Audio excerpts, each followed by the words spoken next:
And I am pleased to welcome to the 2025 edition of Statehouse Conversations, Republican Representative Danny Lopez of Carmel and part of Westfield.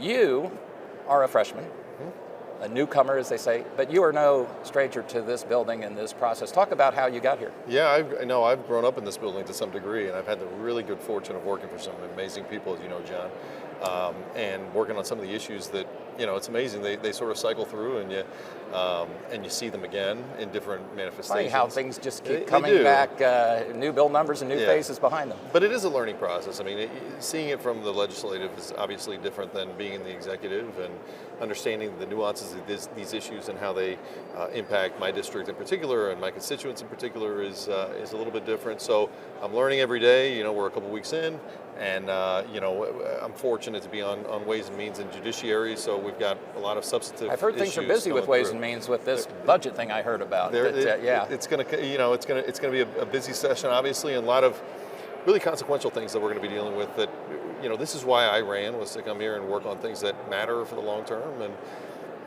try to do what I can from a policy standpoint to help us stay competitive nationally. We'll talk about a few of the things that, again, I know the budget, that's what you have to do, and that will, pardon the expression, suck a lot of the oxygen out of the room and take up, understandably, a lot of time. But what are some other things you want to see happen this session, among the bills, for instance, you've introduced? Yeah, so I mean, obviously, the budget, as you mentioned, is going to consume a lot of the oxygen. I think we're going to look holistically and comprehensively at our taxation.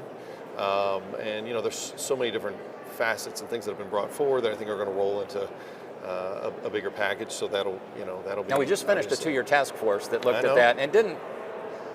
Vague recommendations were as how I've seen it described. But I have a feeling there's quite a bit coming, and again, I think it's important to really think not only holistically but intentionally about the totality of the tax code and how it impacts people. I mean, one of the priorities for me when I ran, we're blessed in Hamilton County to have so many great mayors and municipalities that are doing wonderful things, that are being innovative, that are investing in quality of life and quality of place. And so as we obviously look to lessen the burden on taxpayers and look to simplify the tax code, we also have to be cognizant of the fact that our cities and towns need the resources to be able to continue to make investments. I mean, we're driving population growth in Indiana, in Hamilton County, and we're one of the few states in the region that continues to grow, and it's because places like Hamilton, like Carmel and Westfield and Hamilton County have amenities that people want.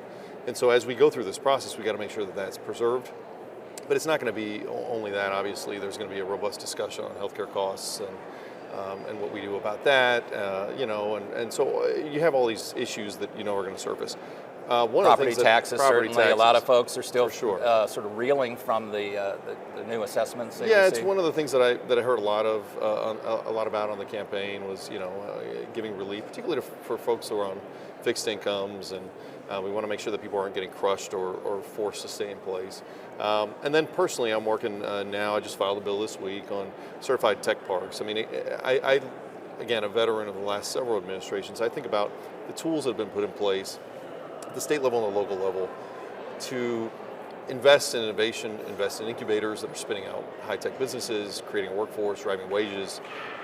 And so I want to look for ways that we can continue to make those smart investments in things like certified tech parks at the local level to help drive some of that innovation. We've got to stay competitive. And the reality is, for a state like ours to continue to compete with Ohio and Tennessee and Michigan and even Florida and Texas and California, we've got to have these tools that make us competitive and invest in the right things. And you know a thing about competition with other states. In your day job, executive vice president with Pacer Entertainment and Sports, it's all about winning, playing a good game, but winning too. And economic realities mean that Indiana has to be equipped in so many ways on the technology front. And are we where we need to be? And are we on the right track to get there? Yeah, I think we are. We've done a lot, it's particularly in the workforce space. I had the good fortune of working in this space for the 4 years that I was in the Holcomb administration. I think we've put some things in place to streamline our workforce efforts and our talent attraction efforts.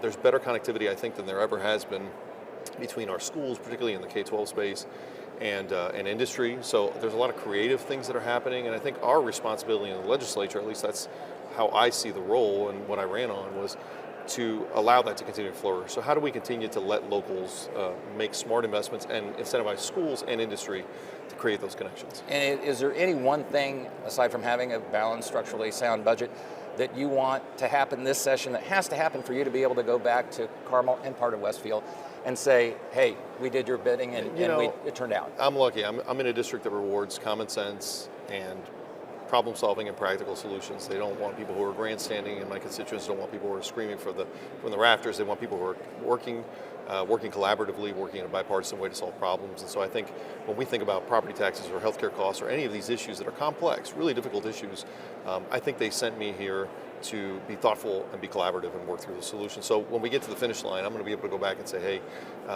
we drove collaborative solutions. And you are playing on the House intramural basketball team, and I'm told you're allowed 3 ringers. I'm not one of them. Maybe Caitlin will be. But you know people. You know people that might boost the odds for the team come tournament time. Yeah. I want to even get you to take a position on single class high school basketball. I know. I do have a position, but I'm not going to give it to you. All right. Well, yeah, you've got people to answer to back home. Danny Lopez, representing Carmel and Westfield, representative, newly elected, Republican. I thank you for taking time to spend some time with us, talk about your hopes for this session, and I applaud your obvious commitment to the state of Indiana and its future and to public service. Appreciate it, John. Thanks very much.